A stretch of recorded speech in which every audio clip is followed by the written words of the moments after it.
Good morning student. आज हम पढ़ेंगे पार्ट 4 मनुष्यता, जिसकी कवि है मैथिली शरण गुप्त। इसके पहले वीडियो में हमने ग्रामर किया था। आज हम चैप्टर कर रहे हैं। तो इसके कवि मैथिली शरण गुप्त हैं। इनके जीवन के बारे में, जीवन परिचय हम थोड़ा सा जान लेते हैं। जन्म 1886 में झांसी में हुआ था। रचनाएं साकेत, यशोधरा, जयद्रथ वध। निधन 1964 में हुआ था। और इनकी भाषा शैली विशुद्ध खड़ी बोली है।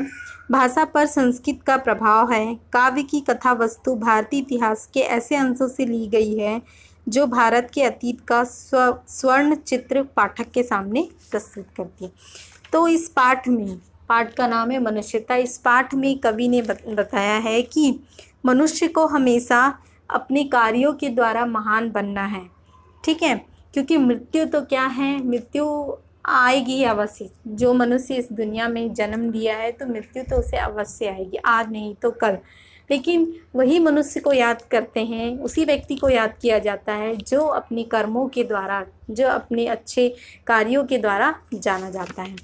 तो चलिए हम आज पाठ को पढ़ते हैं। विचार लो कि मर्त्य हो ना, मृत्यु से डरो कभी। मरो परंतु यूँ मरो कि याद जो करे सभी। हुई ना यूँ सु मृत्यु तो वृथा मरे, वृथा जिए। मरा नहीं वही कि जो जिया ना आपके लिए। वही पशु प्रवृत्ति है कि आप ही चरे, वही मनुष्य है जो मनुष्य के लिए मरे। अब यहाँ पे कवि का कहना है कि आपको इस विचार को, मृत्यु का मतलब होता है मरणशील, ठीक है, तो आपको इस विचार को हमेशा जान लेना है कि मनुष्य, चाहे कोई भी व्यक्ति हो, वह हमेशा मरणशील है। अर्थात आज नहीं तो कल उसकी मृत्यु निश्चित है। तो हमें कभी भी मृत्यु से डरना नहीं है, ठीक है, क्योंकि हम इस संसार में आए हैं तो हमें कभी ना कभी मृत्यु प्राप्ति होगी। लेकिन हमें ऐसी मृत्यु प्राप्त करना है कि जो हमें लोग आगे हमारे मरने के बाद भी हमें याद करें। हुई ना यूँ सु मृत्यु, अगर आपकी मृत्यु अच्छी नहीं है तो यह वृथा का मतलब होता है पीड़ा, दुख। तो यह वृथा है, यह दुख है कि हम जिए तो दूसरों के लिए नहीं जी पाए, ठीक है। मरा नहीं वही कि जो जिया ना आपके लिए, अर्थात वह मनुष्य ऐसा है जो दूसरों के लिए नहीं जिया। क्योंकि मनुष्य में पशु के समान तो प्रवृत्ति नहीं होती। पशु की प्रवृत्ति क्या होती है, वह अपना ही चरता है। अपना ही चरता का मतलब है वह सिर्फ अपने लिए, स्वयं के लिए देखता है, दूसरे के लिए नहीं देखता। लेकिन मनुष्य की प्रवृत्ति ऐसा नहीं है, मनुष्य की प्रवृत्ति ऐसी नहीं है। मनुष्य क्या करता है, अपने साथ अपने परिवार के सदस्यों सभी के बारे में सोचता है। तो वही मनुष्य है कि जो क्या है, दूसरों के लिए मरे। अर्थात हमें संसार में इतने अच्छे कार्य करने हैं कि लोग बाग हमारे मरने के बाद भी हमें याद करें। सेकंड पैराग्राफ, उसी उदार की कथा सरस्वती बखानती, उसी उदार से धरा कृतार्थ भव मानती, उसी उदार की सदा सजीव कीर्ति कूजती, तथा उसी उदार को समस्त सृष्टि पूजती।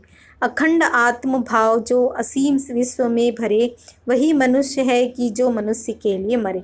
अब यहाँ पे कवि ने बताया है कि जो मनुष्य अच्छा कार्य करते हैं तो उनकी उदार गाथा सरस्वती खुद बखानती है, मतलब खुद प्रशंसा करती है, ठीक है। और उसकी उदारता के लिए धरती भी कृतार्थ भाव मानती है, अर्थात उपकार मानती है।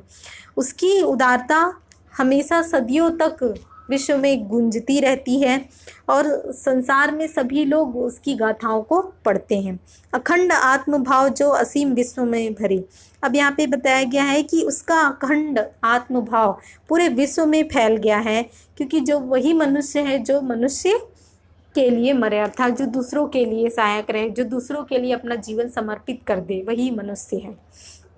थर्ड पैराग्राफ में आते हैं। क्षुधार्त रंती देव ने किया करस्थल थाल भी, तथा दधीची ने दिया परार्थ अस्थि जाल भी। उसीनर क्षितिज ने स्वमास दान भी किया, सहर्ष वीर कर्ण ने शरीर चर्म भी दिया। अनित्य देह के लिए अनादि जीव क्या डरे, वही मनुष्य है कि जो मनुष्य के लिए मरे। अब यहाँ पे कवि बता रहे हैं कि कवि यहाँ पर उन हमारे विश्व के उन महापुरुषों के बारे में बता रहे हैं जो जिन्होंने अपने शरीर के, मतलब अपने शरीर का दान ही कर दिया, ठीक है, दूसरों के उपकार के लिए। तो यहाँ पे रति देव क्षुधार्थ, क्षुधार्थ का मतलब होता है भूख से व्याकुल, भूख से व्याकुल रति देव ने, करस्थल मतलब अपने हाथों से, थाली, थाल मतलब थाल, अपने हाथों से मतलब अपने सामने पूरा भोजन रखा है, अर्थात उनके सामने पूरा भोजन रखा है और उस भोजन का प्लेट वह बाहर कोई याचक है तो उसे वह दे देते, अर्थात वे खुद भूख से व्याकुल हैं फिर भी वे उस याचक की भूख को मिटाने का प्रयत्न करते हैं, ठीक है, तो वह अपना पूरा भोजन उन्हें दे देते हैं। आगे बताया गया दधीची ने, दधीची नाम के जो ऋषि हैं उन्होंने अपने अस्थि जाल को भी दान दिए, मतलब दूसरों के लिए अपने क्या चीज़ किया, अपना हड्डियों का समूह बना के दान दे दिया, ठीक। उसी प्रकार उसी नर क्षितिज ने अपने शरीर का मांस दूसरों के लिए दान कर दिया। सहर्ष वीर कर्ण ने भी अपने शरीर का चमड़ा निकालकर दान कर दिया। अब यहाँ पे कहा गया है कि अनित्य देह के लिए अनादि जीव क्या डरे, अर्थात इस नाशवान शरीर के लिए हम उस जीवात्मा से क्यों डरे, वही मनुष्य है जो मनुष्य के लिए मरे। नेक्स्ट पैराग्राफ में आते हैं, सहानुभूति चाहिए महाविभूति है यही, वशीकृता सदैव है बनी हुई स्वयं मही, विरुद्धवाद बुद्ध का दया प्रवाह में बहा, विनीत लोक वर्ग क्या ना सामने झुका रहा, आहा वही उदार है परोपकार जो करे, वही मनुष्य है जो मनुष्य के लिए मरे। अब यहाँ पे कहा गया है, कवि बताना चाह रहे हैं कि मनुष्य में हमेशा सहानुभूति की भावना होनी चाहिए, सहानुभूति ही उसकी सबसे बड़ी क्या है, पूंजी है, उसकी सबसे बड़ी उपलब्धि है, ठीक। तो यहाँ पे उसके माध्यम से वह सब चीज़ों को प्राप्त कर सकता है। जिस प्रकार बताया गया है कि बुद्ध का जो धारा प्रवाह था, ठीक है, जो उनकी बातें थी वह परंपराओं के विरुद्ध थी। कहा जा सकता है कि बुद्ध की बातों में इतनी शक्ति थी कि लोग उस परंपराओं को भूलकर उनके धारा प्रवाह में बह गए। विनीत लोक वर्ग क्या ना सामने कर, विनीत मतलब उस समाज के लोग, उस समय के समाज के लोग उनके सामने झुके, वही उदार है जो परोपकार जो करे, अर्थात वही मनुष्य उदार है जो दूसरों के लिए अपना सर्वस्व त्याग करे, वही मनुष्य है जो मनुष्य के लिए मरे।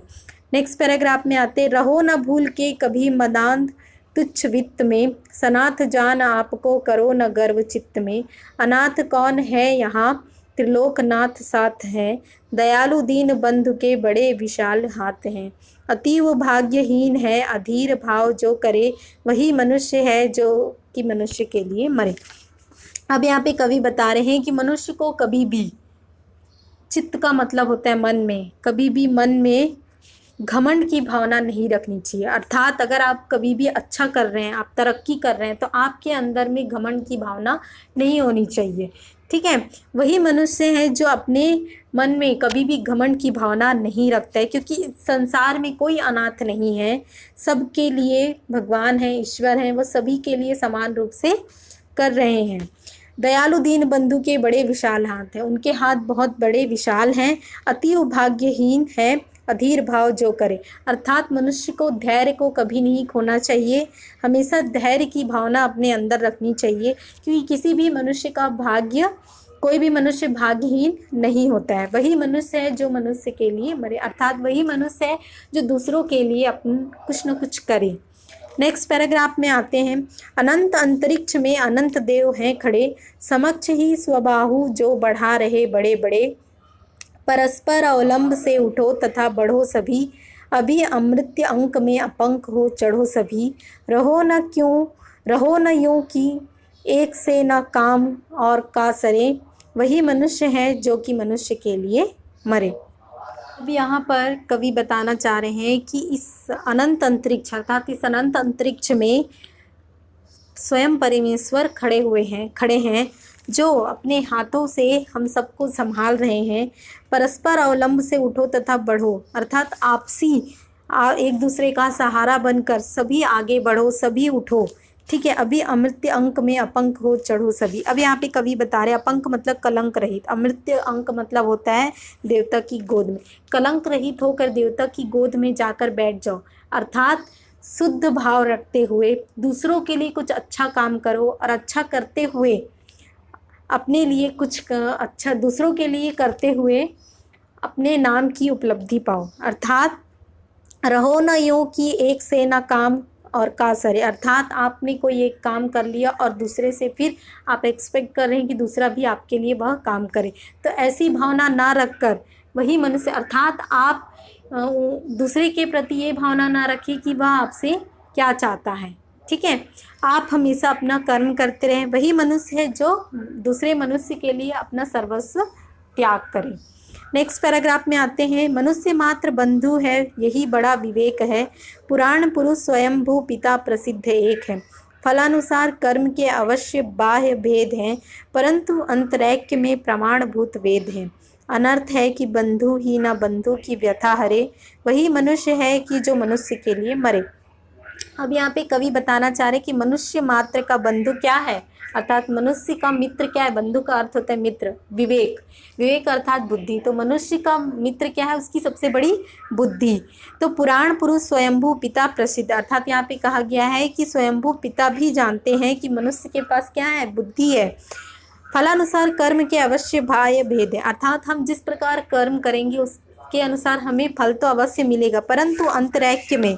अब यहाँ पे कहा गया कि आत्मा की एकता के लिए हमें कुछ साक्षी, प्रमाणभूत मतलब कुछ साक्षी जो वेद हैं हमारे सामने, तो उन वेदों में लिखा गया है, बहुत सारी बातें बताई गई है कि किस प्रकार अगर हम अच्छे काम करेंगे तो हमें उसकी कभी ना कभी तो उसकी अच्छे भाव प्राप्त होंगे, हमें वो अच्छे यश प्राप्त होगा।